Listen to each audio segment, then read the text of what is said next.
Cass and I are going out for a little bit of just a ride around today. See what it's like.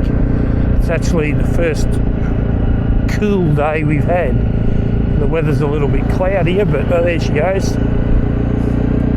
We're going to turn into the right at the end of this road, Cass. Okay.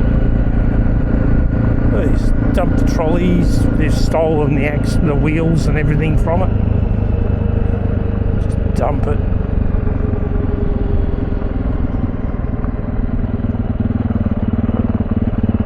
Yeah, probably should put some air in my front tyre, I think. Oh well, be what it is. As you can see, I'm back on the little Honda.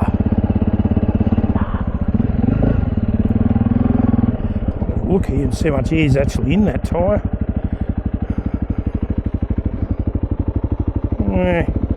There's enough.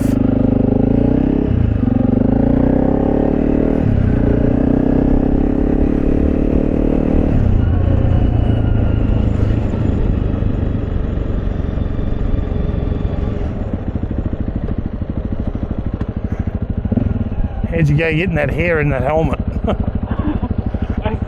There's a lot hanging out. Picking up rocks at me already. I've seen it. Not really. More rubbish. Yeah, more rubbish. Anyway, catch people a little bit further down the road. Yeah, it's hanging out off your foot peg. It's not really doing anything. Just a stick. Fall off soon enough, I think. Might be able to ride up and kick it off for you. Just ride straight.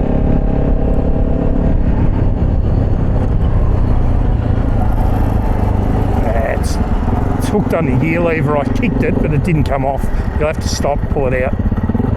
Because now it's just flicking up stones. Just reach down and grab it. Pull your handlebars on full lock, yep, and then lay into the bike, and then you don't fall or feel uncomfortable. Just keep laying, it won't hurt. Use those flexible skills, those special set of skills, Liam.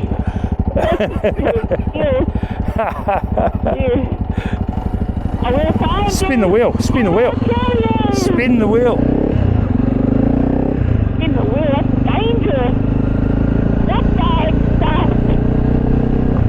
Rat bag stuff, is it?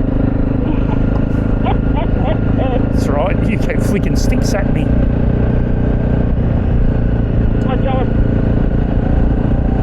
That was a little bit of skills there, you know, you put the bike on full lock and it makes it a rigid member, so as it's only...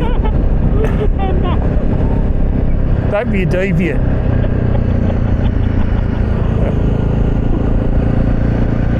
So as the front wheel and the back wheel are sort of locked together and they'll move evenly. So what you can do, especially if it's the other side, you can put your one finger on the front brake as well and it stops the bike moving totally, and you can lay it over without dropping it or feeling weird.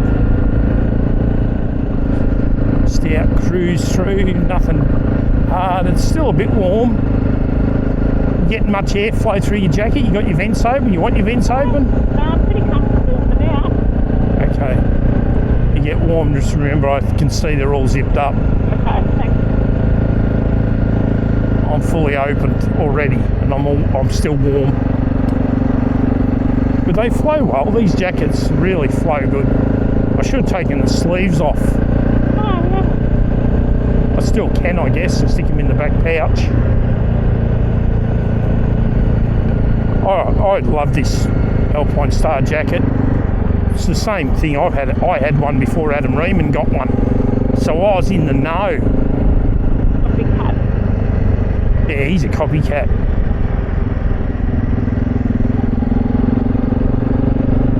This is a jacket I rode all the way up to Queensland and back.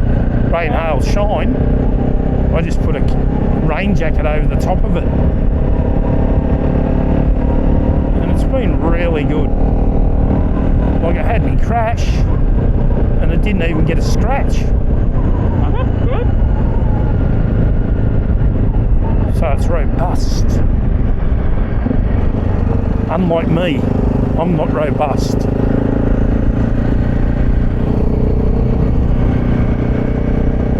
funny you don't bounce anymore like you did when you were 20. Yeah, don't bounce. Bounce and bruise. Now it's just break.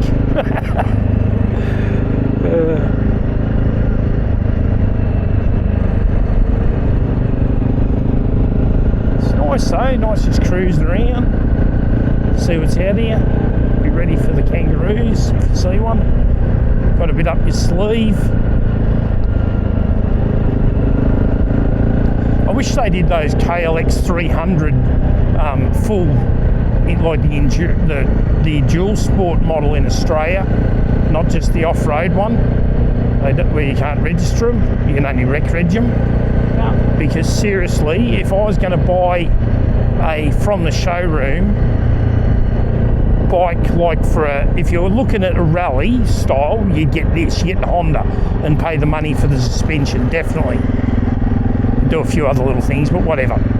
But if you're looking at the L, like the non-rally version, I think knowing how good that little 230 is, if their 300 is as good as that, as an out-of-the-box bike, like for carburation or actually it's not carburation, it's fueling, we'll call it, because they're fuel injected. But if they're as good as that and their suspension is as good as some say, like, wow, what a ripper platform to buy just to put a big tank on and head off and not have to really put any money into it. It's a real shame they don't do it. But with KTM going broke and all, and let's face it, if you're $3.4 billion in debt, unless somebody comes in with a bucket load of billions to save the day, they're going under. I don't believe they're not going to go under. Nobody's coming. And you're Avante!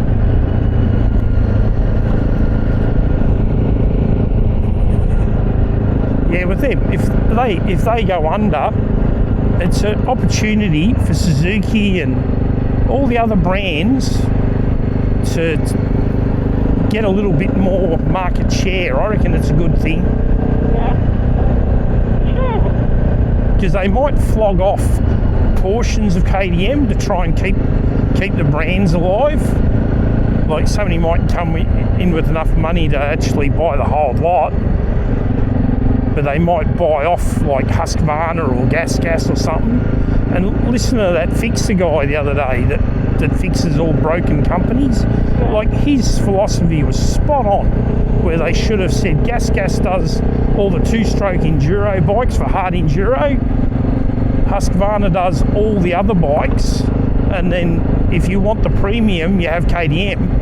Anything bigger than 300 in its four-stroke, but you don't have to pay extra for all the add-ons. Yeah, exactly. It should be you pay a premium for the premium bike, and there's no extras. You get the hard enduro parts standard.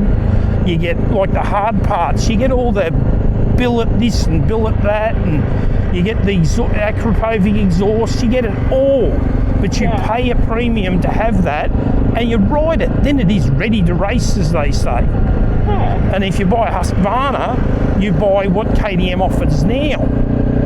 And if you want extras, you're going to have to pay for that. Yeah, and that way it's like for everybody. Yeah, and then the gas would have been all their two-strokes, all their hard enduro bikes, and you don't buy them as KTM, you don't buy them as Husqvarna, you just buy a gas because that's what you're going to go and do. Because let's face it, they tried to sell the same bike with different lipstick, you know. Well, that's really what it comes down to. And they expected to sell more. If someone wants to go out and buy a 300 two-stroke, they're going to buy a 300 two-stroke, and there's only so many people say there was 100,000 people were going to buy a 300 two-stroke because that's what they want to buy, and they go, oh, what colour will I buy? There's still only 100,000. You're not going to all of a sudden get 250,000 or 300,000 because you've got 3 brands. It doesn't work that way. There's only so much money out there and so much mindset. You'd think they would understand that, though. Yeah. And there's a lot of people, they buy these bikes and they're never going to be Graham Jarvis, but I can understand they want the bike that he rides because it seems to be a good thing. And hey, my Husky 300 is a good thing. After it had a fortune spent on it, like Graham Jarvis uses two-stroke performance ECU, head, all those things. A Melbourne-based in Australia company, and Graham Jarvis uses all that because it's better than Husqvarna was giving him. Yeah. So, and that's the stuff I've got on my bike.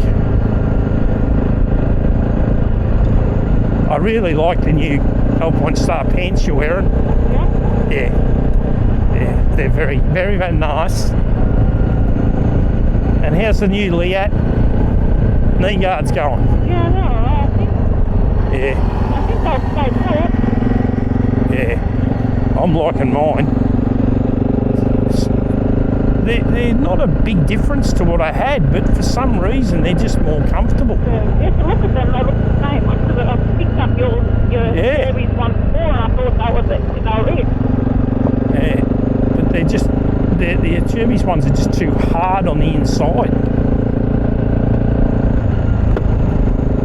You're pinging rocks at me again. I heard that.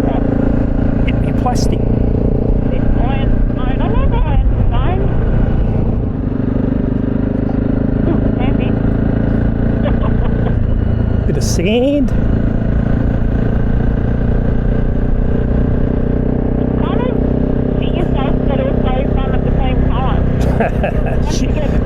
Shit yourself when you hit sand, but it's kind of fun at the same time. Yeah. Yes, it is. At first, you go, and then once you get in for a laugh, you go, oh, that was actually okay. But I guess it would just be shit yourself if you actually fell off. Yeah. I want to shade this. Open it up. Yeah, give it the beans. Scared when I hear yours. Scared you. A couple of bikes out here, it looks like. Yeah. Anyway, I've been recording all that time. Better stop. Huh. I might catch you next time.